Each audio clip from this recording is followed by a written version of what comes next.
Hello, everyone. Welcome back to Richard's Podcast Land. And today we'll be having Corey Durham that is going to be our guest for the interview. But before we get started, how are you doing today so far? Oh, I'm doing great. Doing great. Thanks for having me on. You're very much welcome. It's such an honor to have you here in my podcast series. I really appreciate it. Yeah, no problem. No problem at all. I appreciate you asking me. Yep, I really appreciate having you here as well. I have a lot of questions to ask for you about your career and some simple stuffs. Now, further than ado, let's get started, shall we? So here's my All right. first question. Can you tell me like your whole experience of like how you like became interested in voiceover? Says where did this all started? It started when I was a kid. I watched a lot of Looney Tunes and a lot of cartoons, and I still do. So, never really grew out of that. But yeah, mainly Looney Tunes was probably the first one where I was like, oh my gosh, there's one guy that's doing all of these voices or most of them, and I was like, wow, that would be such a cool job to have.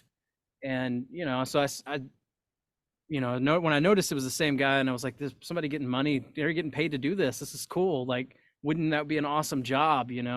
And so I initially was wanting to do that right out of high school, and um, I kind of messed around for a while and focused on other things, and I didn't really take it serious until a couple years ago. I had everybody, all my family's always been telling me, "Oh, you need to do it. You're good." And I was kind of like, "Yeah, I think I'm okay, but I don't think maybe I'm not good enough for that." But finally, I kind of listened to him and realized, yeah, maybe I should do this. And I kind of got to a point where I was about to turn 30, and I was like, I'm either gonna do this, what I'm doing, which is not fun, working a regular, 9 to 5 job the rest of my life, or I'm gonna actually try to make this work. And worst case scenario, it doesn't. And at least I tried. So that's kind of what I did. I kind of was like, you know what, I'm going to give this my full attention and effort and see if anything can come of this. And it's kind of starting to, which is exciting. It's really exciting. Well, that's really awesome. I'm really happy to hear your whole experience so far. Like, speaking of it, of Looney Tunes, how did you react that Mel Blanc can actually do a lot of the impressions that he's done, like Bugs Bunny, Daffy Duck, Porky Pig, and a lot of stuff that he's done? Like, he's such a legend. Oh, yeah. He's my favorite, probably my favorite voice actor ever. The range that he had was incredible. He could go anywhere from these extraordinarily deep voiced characters to shrilling high voiced characters of Daffy screaming, and it's just incredible, and all of the different accents that he can do and all of the different dialects. It's awesome. He was such a talent, and I wish I would have been, in a way, not, I don't, but I do. I wish I would have been born a little sooner so that I could have maybe gotten an opportunity to meet him, but um, unfortunately he's gone. But one thing though about him is that even though he's gone, um, his stuff is going to live on forever. I mean, everyone, even little small kids now, they still know what Bugs Bunny and Daffy Duck and Porky Pig. They know who those characters are, and I don't think they're ever going to go anywhere. Yep, no matter what, those voices that he's done will always remain.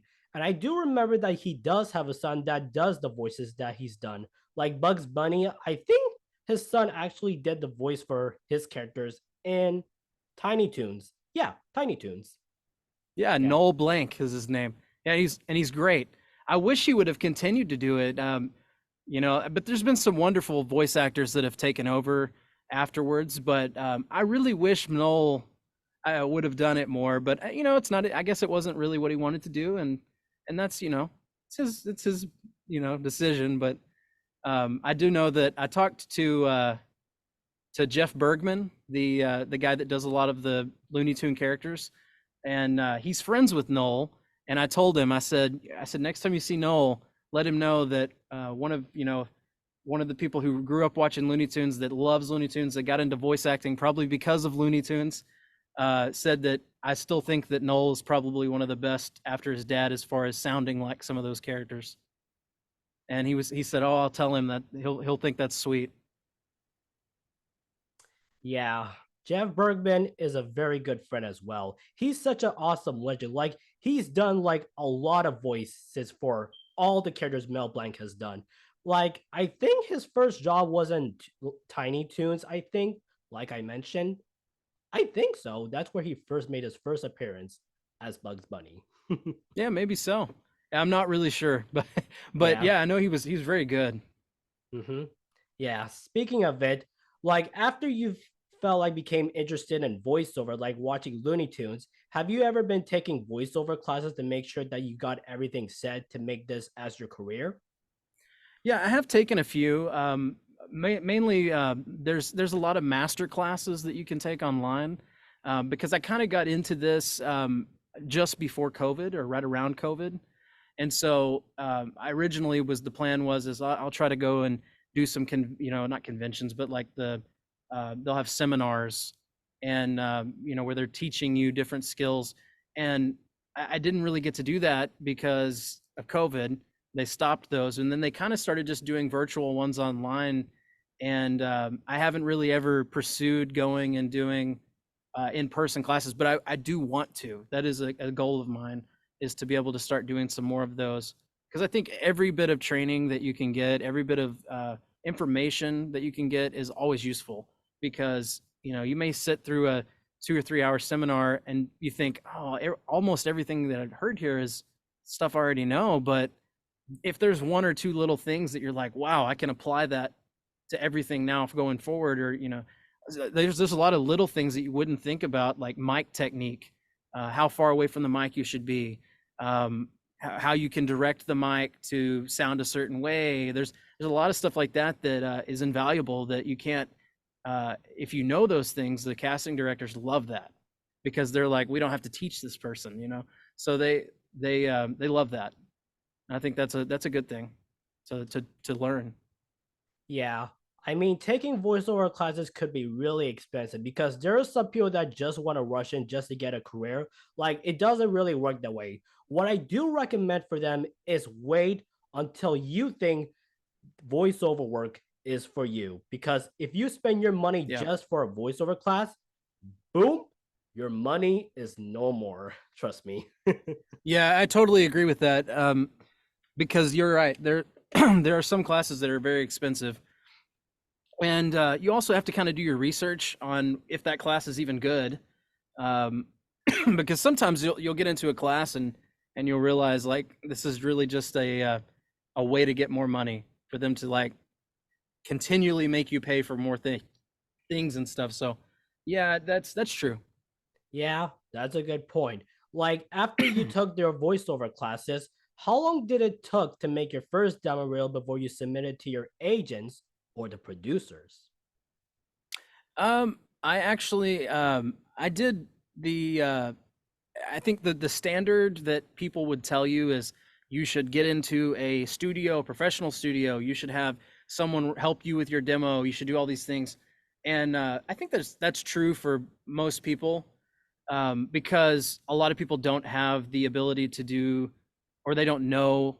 They've never learned how to do all of the editing, the production, the audio engineering, and so yeah, that's, if you don't know how to do those things at all, you should definitely do it professionally. And even if it's, once you get to a certain level, you should definitely do it professionally, because at that point it's worth the money, because it's going to present you even better. But I would say that early on, there's nothing wrong with doing, if you have the ability and you know how to do editing, and you can do basic editing, and you know how to, like, EQ of the tracks, and you know how to normalize the audio and get it to a consistent level, and you know a little bit about mixing, and some of that you can just learn on YouTube tutorials. But if you can get one that you can do yourself, that's what I did. I actually made my commercial demo in my home studio, and I did all of the editing for it and all of the everything. And then I actually handed it off to somebody that I know that does audio engineering, and I said, "Hey, will you just listen to this and tell me, is it okay? I mean, I'm not asking is it something as good as what you would have done, but is it close?" And they were like, "Yeah, this sounds really good." And so, and that's because it's not saying that, oh, I'm so good at it, because I would never say I'm a good demo maker, really. I can get by with it for now. But I have a lot of background of doing audio production. I used to be in some bands, and I used to also make music for other bands where they would come in. I had a lot of recording equipment, so they would come in and record music at my house, and I would mix it for them. So I had a lot of experience with that. Where that's what I'm saying. Like, so if you have some experience like that and you think you can do it, I would say go ahead and try to do it yourself to save the money, at least at the beginning, like you were saying, can um, until you can know for sure this is what you want to do. And then once you're invested in it, and you're committed, then sure, invest the money. Now, another thing is with microphones, um, people will tell you, oh, you've got to get this $1,200-$1,500 microphone or something. I don't really agree with that. I think if once you get to a certain level, sure, spend the money, get the best. I mean, if you're making enough money to do that, wonderful, do that. But you can get some really good, decent mics to start out with for a couple $100s that are good enough.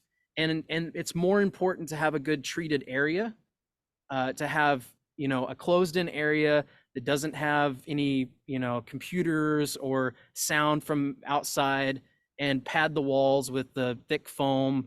And if you can do that, that is way more beneficial to the sound quality than a mic. That's my opinion.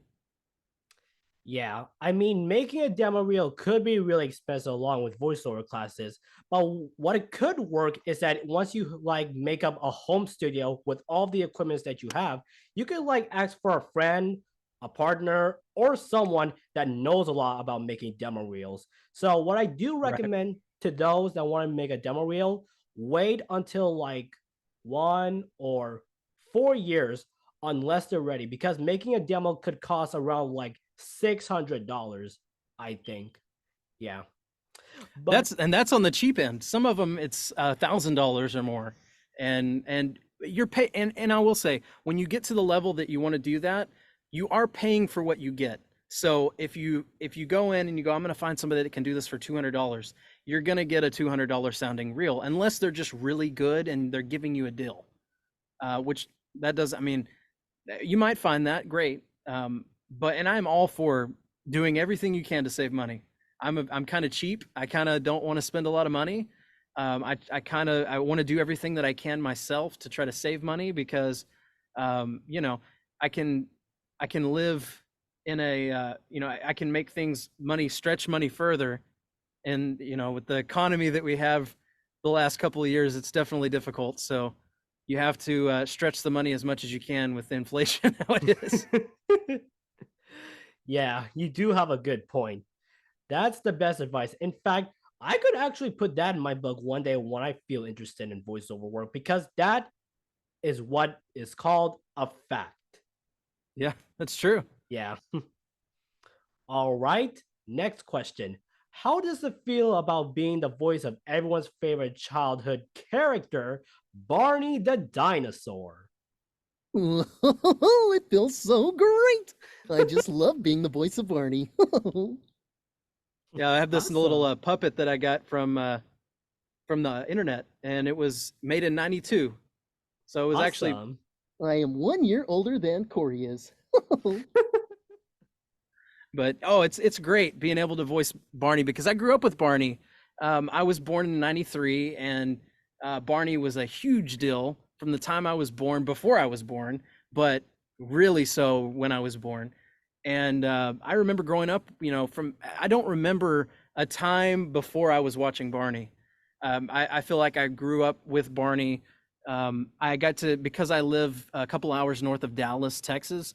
I got to go to some of the live shows at the Majestic Theater, which was so cool, because they had, that was and Allen, Texas is only about 45 minutes from where I lived. So I've actually seen the I think it was called Color Dynamics, or was it I don't remember. But it's one of the maybe I've been Lyric Studios, but they did start out in Allen, Texas, and then they moved to Dallas. And I've seen both of those locations, which is pretty cool. And I know the lady that played Baby Bop, Julie Johnson.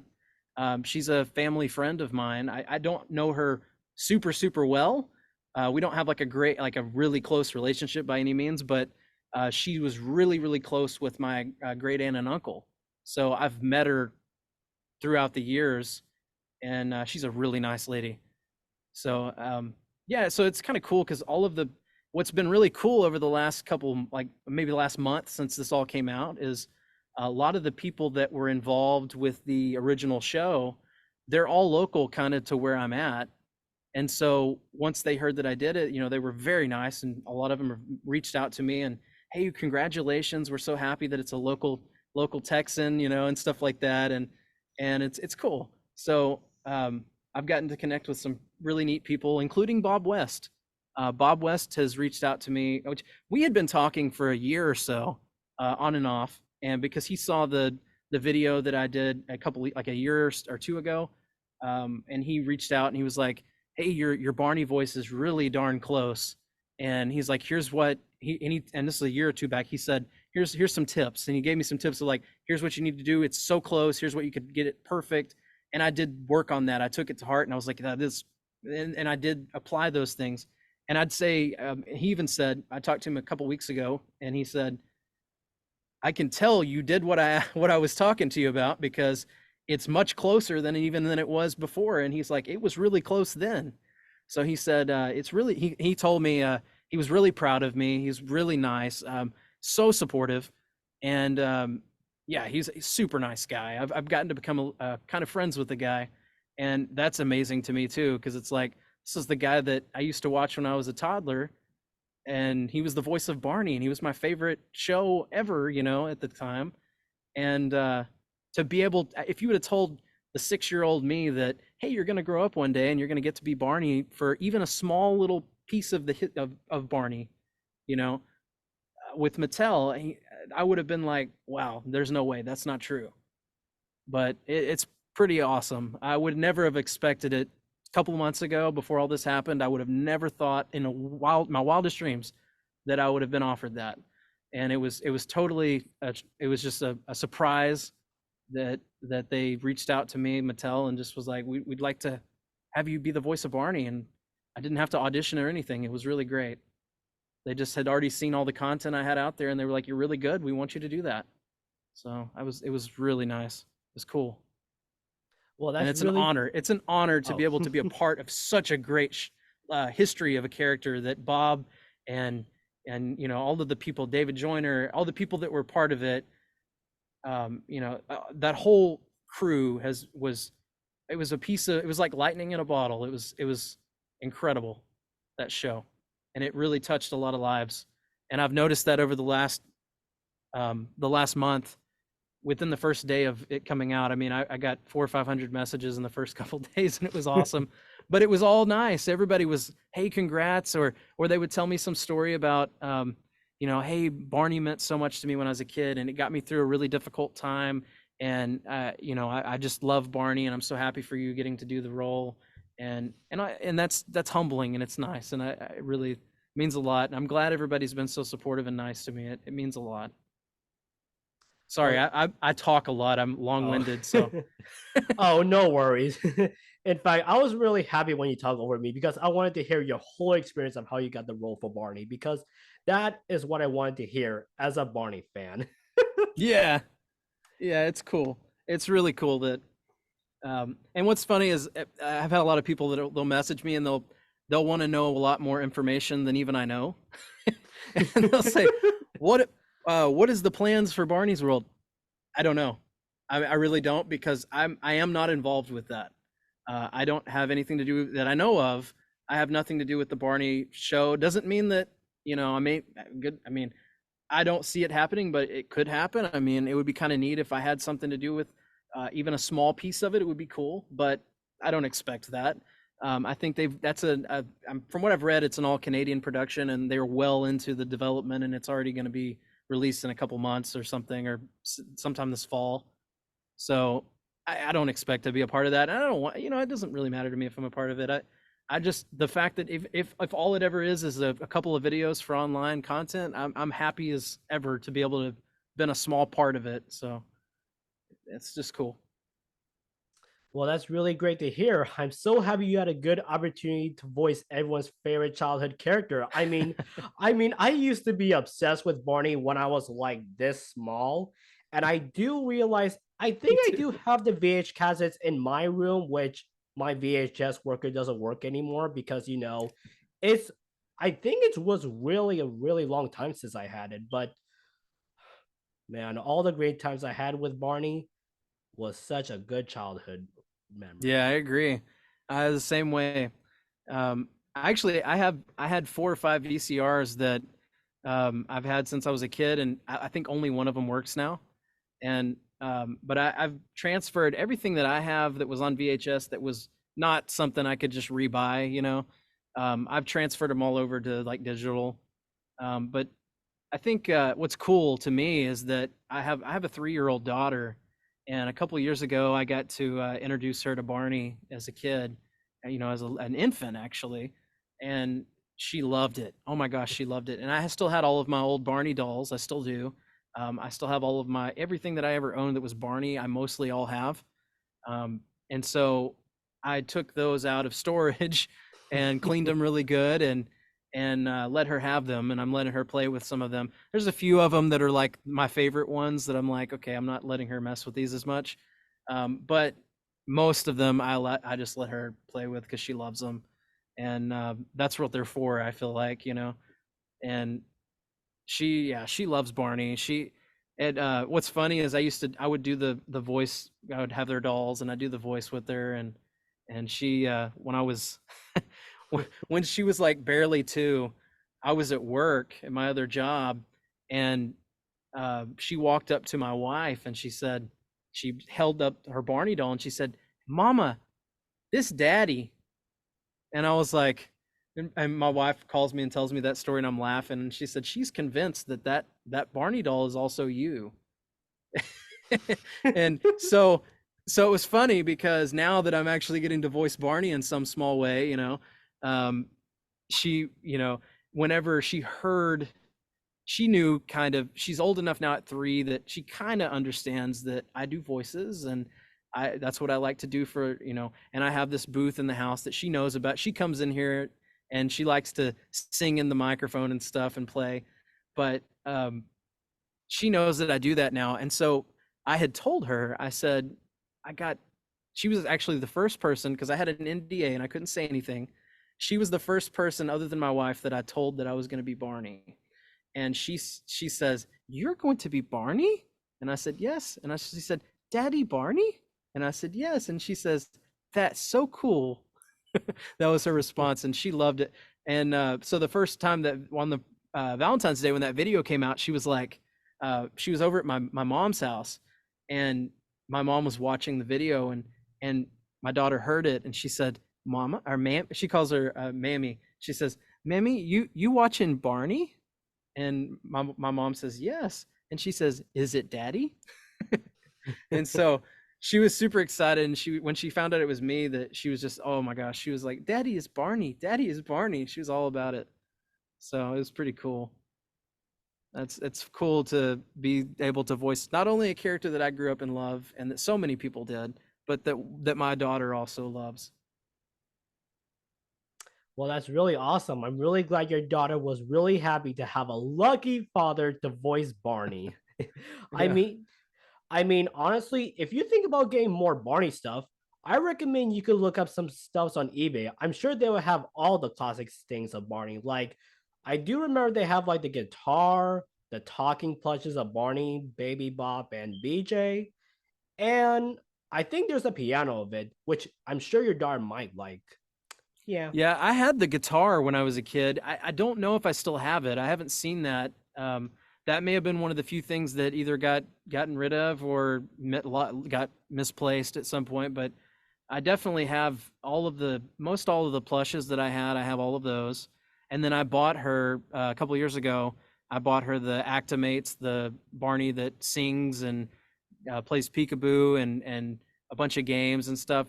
And it's so cool. That's like the coolest doll that they ever made with Barney, is my opinion, because it's like, it's just, I'll listen to her playing with it and I'll watch her play with it, and it's like every time I see her play with it, it says something that I've never heard it say before. It's got so many phrases, and depending on what buttons you're pushing on it and what order, it's like it changes. So it's so cool. And apparently, back in the 90s with the VCR, you could get a device and it would actually play, sing along with the show, and it had even lines for that that weren't you can't otherwise hear. I don't think so. It's really neat. Microsoft made it, and it was really cool. But yeah, the only I think at this point I have so much Barney stuff. Like I even have my old Barney shoes from when I was a kid that my daughter wears now. And I think the only thing that I don't have that I never had that I think would be cool to have is the very first uh, Barney. I don't have that. Oh, sorry everyone, the glitching just happened, but thank God it's back to normal. So, what is that you said again? The only thing I don't have is that Dakin, the very first Barney in the backyard game doll. I would like to have that, but they're very expensive, and it seems like most of them are going for $100 and something, and I just haven't had that kind of money to just drop. I spend a lot of money on my daughter and stuff, and I don't think that she has so many Barney dolls. I don't know if that would mean more to her to have that one. And she's always like, "Daddy, I want this." And she's really into Paw Patrol and really into some of those characters. And so I've been spending a lot of money on Paw Patrol toys for the last several months.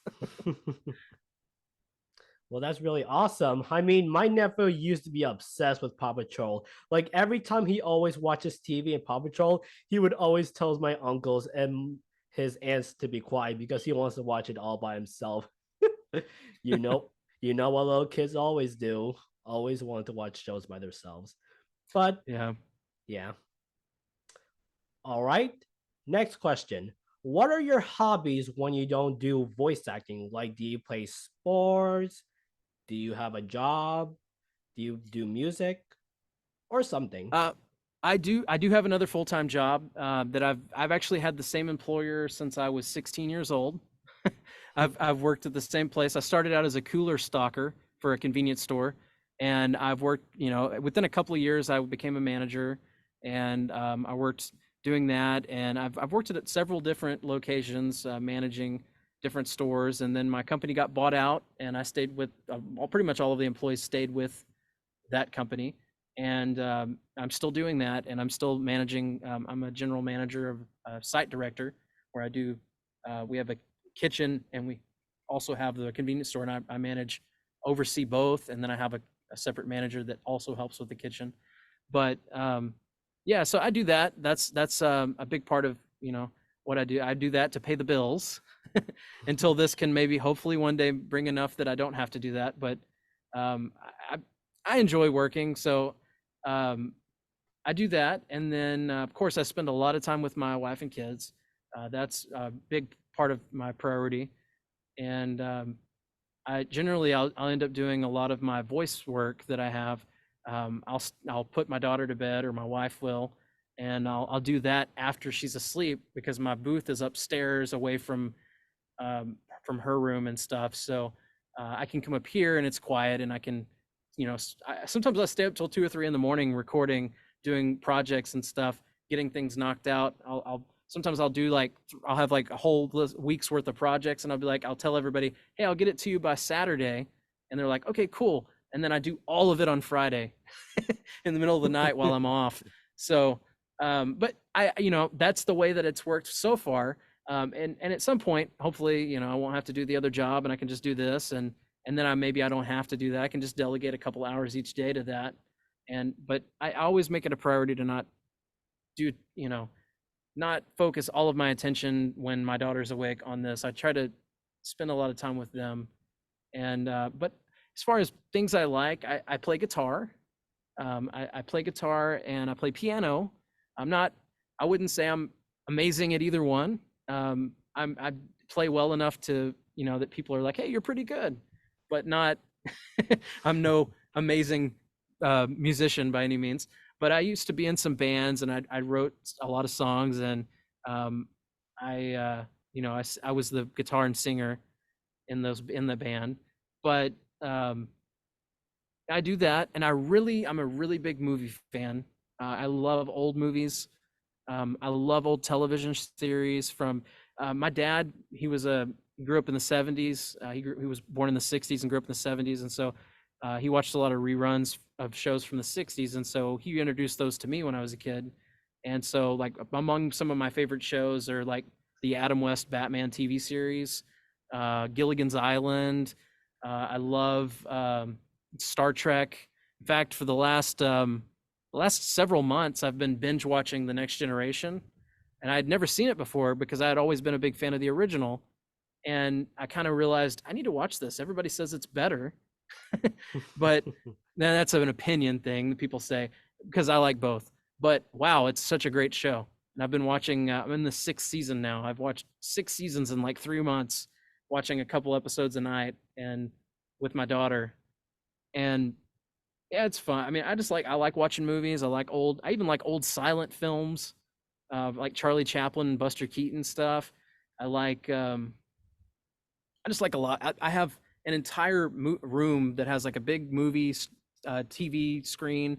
I have surround sound, and then I have an entire wall of that room is literally like movies that go almost all the way to the ceiling, that I've collected over 15 years. And I love movies. I absolutely love them.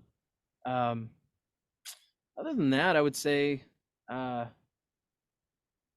that's probably about it. I just like to spend time with my family, watch movies, play the guitar a little bit, play the piano a little bit, spend time with my parents. I have a few friends from high school that I still have contact with. I hang out with them a little bit, but outside of that, I mean, that's about what I do. That's my life.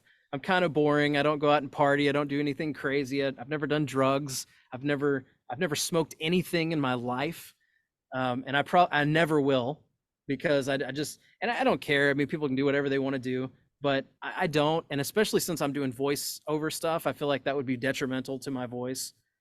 So I've just never had the desire to do it. So, um, I I I live a pretty clean life and a pretty boring life in a lot of ways. But I get to do some exciting stuff every now and then. Well, that's very awesome to hear. Glad to hear your whole hobbies and stuff. I mean, Yeah. speaking of smoking, I found that I wouldn't want to do that because, sometimes smoking could cause a huge lung cancer because whenever you smoke too much, people will just lose their lives. So, what I do recommend is people to must understood what a therapist would tell them what smoking does to their whole health. Trust me, it's very bad. Yeah, it's very bad. And I've seen a lot of people, I've known a lot of people that have died of lung cancer. And it's hard. It's hard to watch them. I had somebody that I was really close with, a family member that died of lung cancer, and he had smoked his whole life. And uh, you know, it was crazy because they found out that he had it, and it was like stage 4, and there was no doing anything about it. And so he didn't take treatment. He kind of just decided, I'm just gonna let it do what it does. And it was sad. It's sad because you see him. It was weird. It was so crazy because he was mostly normal and seemed healthy for at one point, and then 3 months later had deteriorated to the point he couldn't even get out of bed. It was wild, and it was so sad to see. So yeah, I definitely advocate for don't smoke. I mean, like I said, people can do what they want to do. I'm all for live your life the way you want to do it, and as long as you're not hurting other people, and you know, do what you want to do.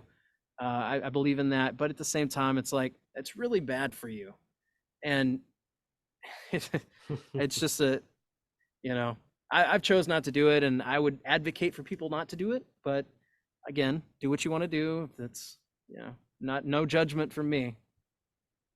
Yeah, you do have a good point. Everyone's life is different unless don't put their hopes up too much because putting it too much goes a long way. Trust me. Yeah, I Yeah. agree. Yeah. Have you ever been invited to Comic Cons where you watch the Q&A show with the voice actors of how they got their career in voiceover? I've went to several Comic Cons. I'm a big pop culture fan in general, and I love comic books. I actually have a lot of them. Um, but yeah, I've been to a lot of them, especially the ones in Dallas. I've been to some in San Antonio. I've been to some in Dallas. I've even went to one in Oklahoma. But I've never been to San Diego. I want to go to the San Diego Comic Con one day. That's still a dream. But I haven't officially been invited to like be a guest at one. I don't know if I would at this point. I feel like maybe I'm not big enough yet for that. But we'll see. I mean, maybe one day. But I feel like if I need to have at least a couple of bigger roles under my belt to be able to justify to myself, I guess, going. But I still always go as a fan. In fact, I'm going to go to one in May that's in San Antonio. That's NostalgiaCon. I'm going to go to that. Bob West is actually going to be there. He invited me, and he was like, "You should come back." He's like, "You should come down and we'll hang out." And I was like, "Yeah, that sounds great," you know. And yeah, he gave me his cell phone number, and he's like, "Hey," he's like, "when you get there, give me a call, and we'll meet up." So I was like, "Awesome." So I mean, I'm probably gonna go to that one. Can't pass up hanging out with Barney, you know. Um, but yeah, I love Comic Cons. I actually absolutely love it. Me and my dad actually go together, and my wife has started going with us. And this last year, I actually got my uncle to go with us as well, and he's more excited about going this year than we are. He's like, we got to go back to that. That was fun. And yeah, I saw the Fan Expo Dallas is going to have Shatner there this year, and a handful of like pretty cool people. So I'm definitely gonna go. I'm excited about it. Well, that's really awesome to hear. I mean, Comic Cons is one of the best events that everyone has ever experienced. Like when you Yeah. meet Bob West, make sure to stay positive and make sure to stay happy for him because I'm sure there will be always two Barneys no matter what. Oh yeah, absolutely. I've told Bob, and I say it every chance I get when someone asks me about, you know, I've even said it on comments when people are like, uh, they're like, oh, I wish it was Bob or something like that. I'm always like, Bob is my Barney, and he probably always will be. I mean, he was the Barney I grew up with, and by the time any of the other voice actors had taken on the role that followed him, I was old enough that I wasn't watching it. So to me, Bob West is always gonna be Barney, and as far as I'm concerned, I see it as I got to be a voice actor playing Barney, um, and I do my best to take that character and kind of be that character as best as possible when I'm doing it. But Bob will always be Barney, I think, and he's such a nice guy, and he's so nice, so friendly, has been so good to me, so supportive, and like I said, I can't say enough good things about him. And they always say sometimes you don't want to meet your heroes because they may not turn out to be who they are, you think they are. But Bob is who you think he is. He's very nice. He's very nice, and he is Barney. I feel like he'll always have that title. Yeah. Bob West is such a legend, and he will always Yeah. be everyone's favorite Barney, no matter Oh, what. absolutely. He's my favorite Barney. Yeah. So anybody that's like, oh, I never expect anybody to say, oh, Korey is my favorite because I'm not Bob West. Bob West is Barney. I'm just honored to be able to continue what he started and the legacy that he put into the character. Yeah. I mean, I do remember when Bob West, I think he retired from voicing Barney around 2001, I think. I Yeah. don't know what the other voice actor who took over Bob West, but I'm sure I do grew up the same voice actor that did for Barney and Friends with Selena Gomez that she guest starred in. I didn't really enjoy it that much, honestly. I watched some of the few episodes when I got back from preschool, but to me, it wasn't my type, honestly. Yeah, I think I get him. I don't know enough about Barney after the first, after Bob. So when people ask me questions about that online or they message me like, who's your favorite Barney voice that's not Bob? It's hard for me to answer that because I never really watched it after that.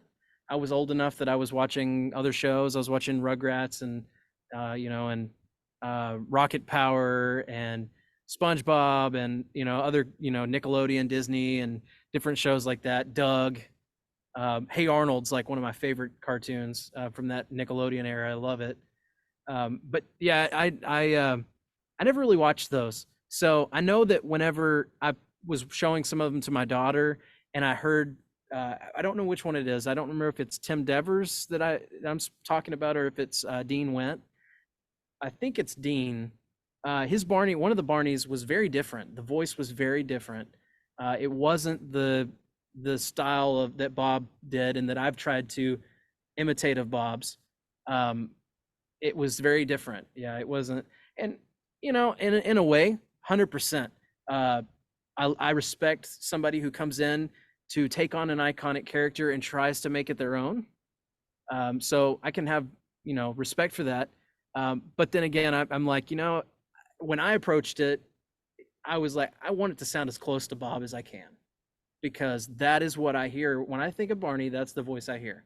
So I wanted it to sound as close as possible, and I think, and that's why Mattel hired me. It was because they wanted that original style voice, and they told me they looked all over the internet trying to find anybody that sounded close, and they were like, "There's a few," but they told me they were like, which this is like means a lot to me. They said, "Yours is the very closest that we could ever think anybody could get," and we were like, without it just being Bob.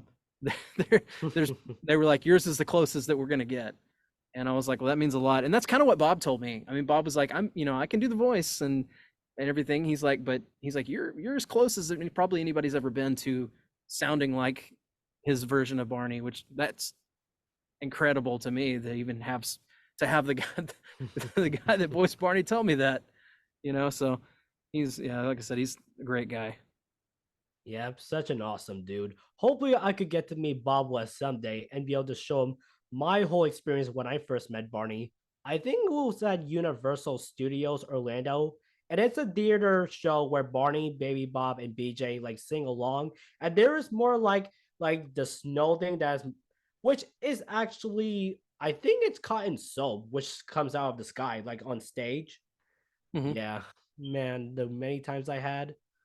Man, it really sucks they closed it down for good due to COVID. Yeah, I never got to go to that. I never got to see that. I have seen it in. I think you're talking for sure about the one in Universal Studios. That's Mhm. the day in the park. Yeah. Yeah, I've seen the whole production mostly because it's on YouTube. So I did get to at least experience it that way in a limited way. But I really wish I'd have got to go see it in person. I think that would have been so cool. And still to this day, I mean, I've seen Barney live when I was a kid, but I never got to do a meet and greet. And I would still love to be able to see Barney in costume, like actually physically in costume, and be there, because the voice work that I did was all remote. So I was doing it here at my house. So I didn't actually get to see the the Mm. costume in person, and I wish I did. And hopefully one day I will get to. That would be cool. Yeah. Hopefully you could get to do the costume suit of Barney as well. Unless if they have to do like a measurement of your height before they can know that you're fit to be in that suit. Yeah, If there's a I was chance. I was my mascot for my high school for 2 or 3 years, and it's really really hot in those suits, and it's very very exhausting. I mean, you get in there for 10-15 minutes, and it's so hot you're just totally drenched in sweat, and it's sticking to you. And yeah, I as much as it would be cool to get into a Barney suit, you couldn't physically. I don't think you could do the voice and be in the suit because of how the mouth mechanic works. It's like a bar in his mouth that has a sponge on it, and you have to bite down on it, and you have to move your head with it to get it to move. So you wouldn't be able to do a voice and that. So that's the only thing with how it's made. It wouldn't work. Yeah. So I think that's why they had it. Bob tells the story that they'd already had the costume made whenever he was accepted the role of the original, like the what they call the Blue Barney from the Backyard Gang. They Yeah. already had that costume made, and he was too tall for that costume. So they didn't want to spend more money to do it. So they just said, well, you know what? We'll just put somebody else in the costume and let Bob do the voice. And I think that's for the best. I think it works really well, because I think you would have your voice actor sweating to death inside, inside of a costume, and they wouldn't give a very good performance. So I think that's for the best, and it worked. It worked really, really well. Yeah, true. I mean, Bob West doing the voice is a perfect fit for him because doing the costume is always best to go for a backup person that could do like the costume movements while Bob West does the voices. Trust me. Yeah. And I think also you get the best of both performances that way, because you're probably not going to find someone who is very, because a gymnast or that is very good at dancing or jumping really good, you know, doing all those things that Barney did, that also is a good voice actor, and vice versa. I don't think you're going to find a voice actor that can do all those things, and if you do, it's going to be really hard for him to do both at the same time. So I think it works for the best that way. I think that's cool. I think it's Yeah. really cool how it works. Yeah, true. You do have a good point there. Yeah. All right. Final questions. What are your dream roles that you would like to voice in the future? It could be like Marvel, Star Wars, Demon Slayer, or something. Any of those would be great. I'd love to. I'd love to do something Looney Tunes, just because it's such a big thing for me in my life, as far as you know, how much of an impact it's had on me. In fact, I always joke that I don't have any tattoos, but I've always said, you know, the reason I didn't want to get a tattoo was I don't think I'm gonna commit to something to be on my body permanently that 60 years or 50 years from now that I'm still gonna like. So I'm afraid I'm gonna get something like, oh, I got this, and then 10 or 15 years later nobody knows what it is, and it's just irrelevant, and I don't even like it anymore. But I've always said, if I did get one, there's only two things really that I've always liked, and that's Batman and that's Bugs Bunny. And no matter what point of time in my life, when I was a teenager, when I was a kid, when I was now as an adult, I never had a time where I didn't like those characters. So Bugs Bunny would be awesome to play. And, you know, I do a pretty good Bugs Bunny voice as well, Doc. So I also do Daffy Duck as well. so that's fun.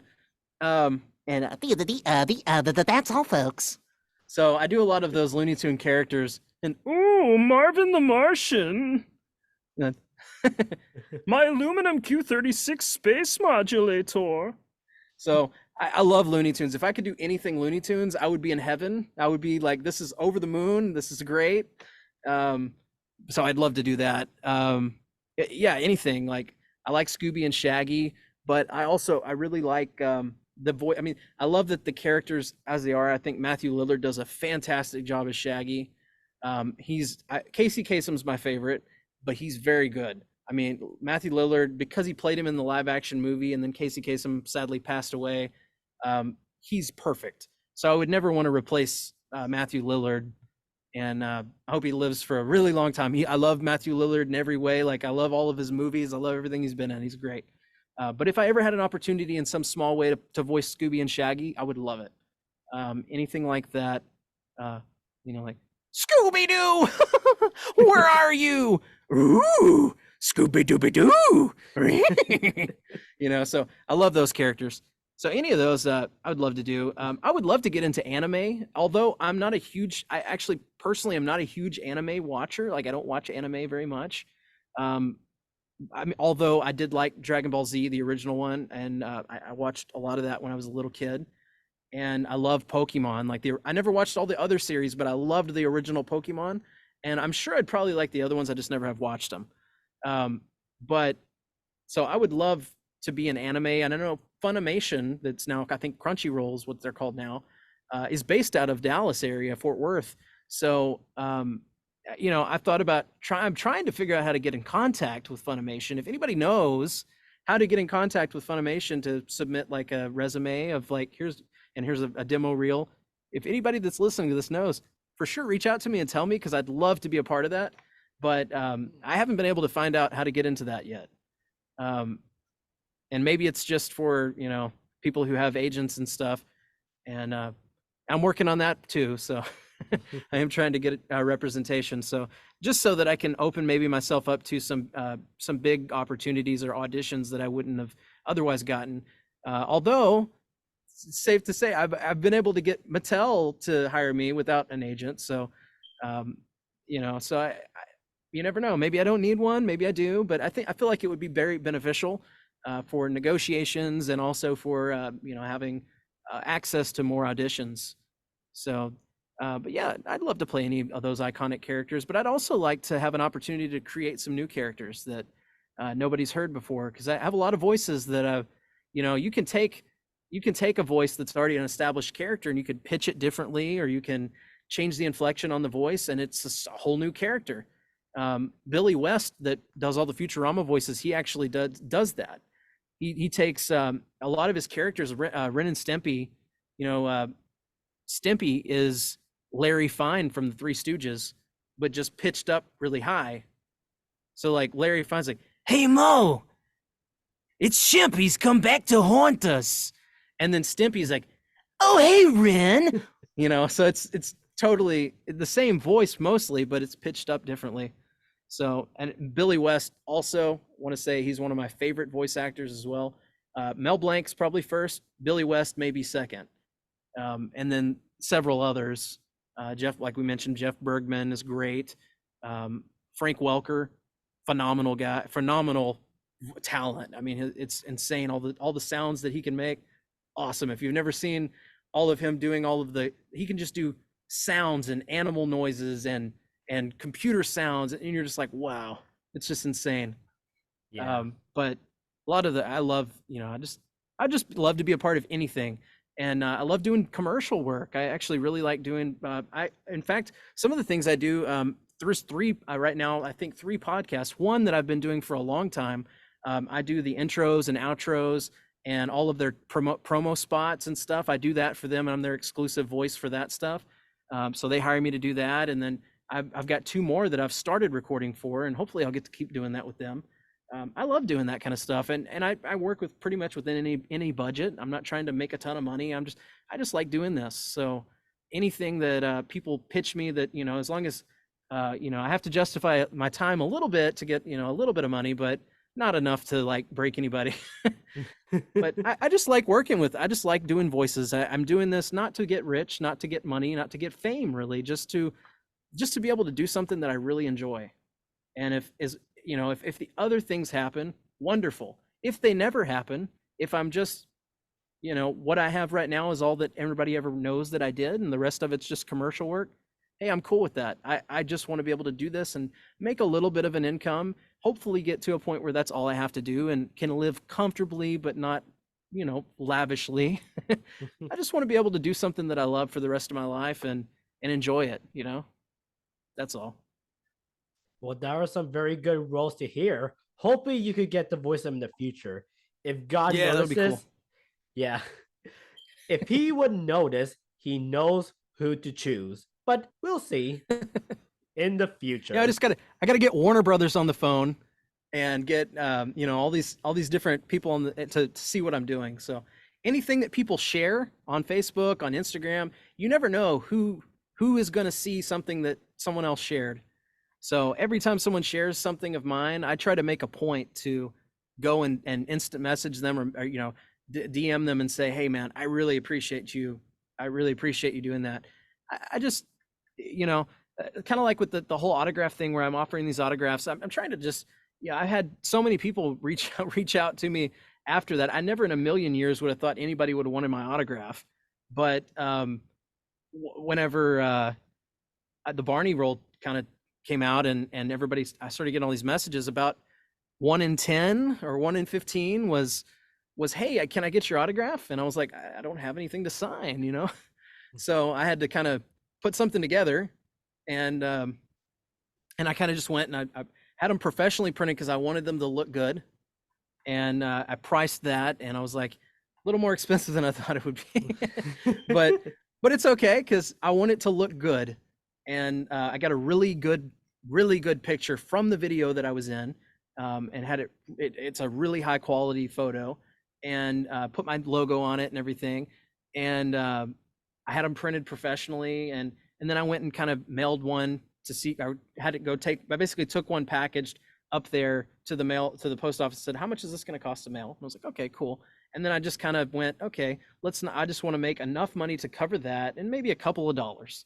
I'm not trying to make $20-$30 on an autograph. I just want to be able to do that for the people who are nice enough to ask me and want one.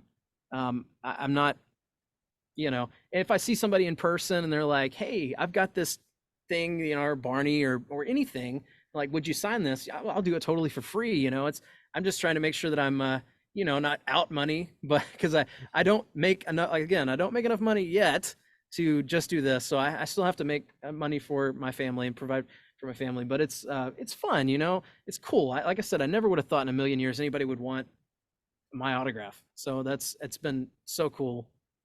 But yeah, so if anybody wants one, yeah, hit me up, but if you see me in person, somebody meets me in person, you got something for me to sign, I'll do it. Don't hesitate to ask. I would love to do it for you. And, I like to take pictures. I've got to take a couple pictures with people that recognize me locally, that, they're like, hey, I heard about the Barney thing. Can I get my picture with you? And I'm like, yeah, come on, man, let's do it. And one of them I didn't even know. They just recognized me, and I was like, yeah, cool.